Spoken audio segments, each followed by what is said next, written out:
AITA for calling my brother a disgusting gross man at his daughter's birthday party.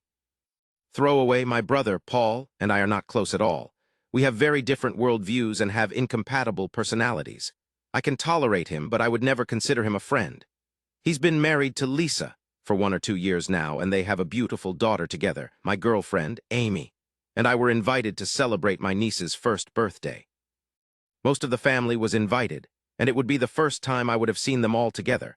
I only see my family once or twice a year, with a few exceptions. Amy and I arrived a little earlier than we were supposed to, and instead of waiting in the car, we decided to go in. The first thing I noticed is how calm my brother seemed to be in contrast to Lisa, who was frantically running up and down. When he saw Amy, he immediately handed the baby over to her and got a beer to sit down and watch TV. Lisa was clearly struggling, and he was content with a beer and Netflix. I don't want to be rude, and maybe this was a one-time thing, but it bothered me how uninvolved he was. He handed Amy a baby with a full diaper with vomit on its clothes. Eventually, Amy, Lisa, and I finished everything. The house was clean, the food was ready, and Lisa looked ready to host a big gathering. We all paid zero attention to Paul. When my family arrived, I thought everything was going well. I avoided Paul and enjoyed speaking to my family. After we had sat down to eat, Paul approached me drunk, thanking me for helping Lisa. I did not want to be around him for long and moved out of his way. He was very persistent. I was ignoring him, but he started talking about Amy. Protect Amy like a real man, or you've got a great woman by your side. You know what, whatever. It was slightly odd and mildly uncomfortable, but I was able to brush it away. Amy was trying to sober him up a little bit before the cake cutting, so she was selectively hearing.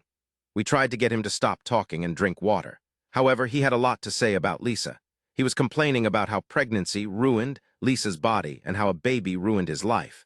Amy and I kept looking at each other awkwardly, and we were soon going to leave him be. We didn't leave the conversation soon enough. He was complaining to be about his sex life, or lack thereof, and commenting on how desperately he wanted to have sex with someone fit like Amy. This made the both of us extremely uncomfortable. Amy left, quickly apologizing to Lisa. I told him that he was a disgusting, gross man who needs some fucking help before I left. Apparently, this made him super upset, and he started wailing at the party. Paul told everyone that the reason he was crying was because of my words to him. He got over it quickly, but a few people told me I was wrong to shame a father on his child's birthday. I could have probably left without making a statement. AITA.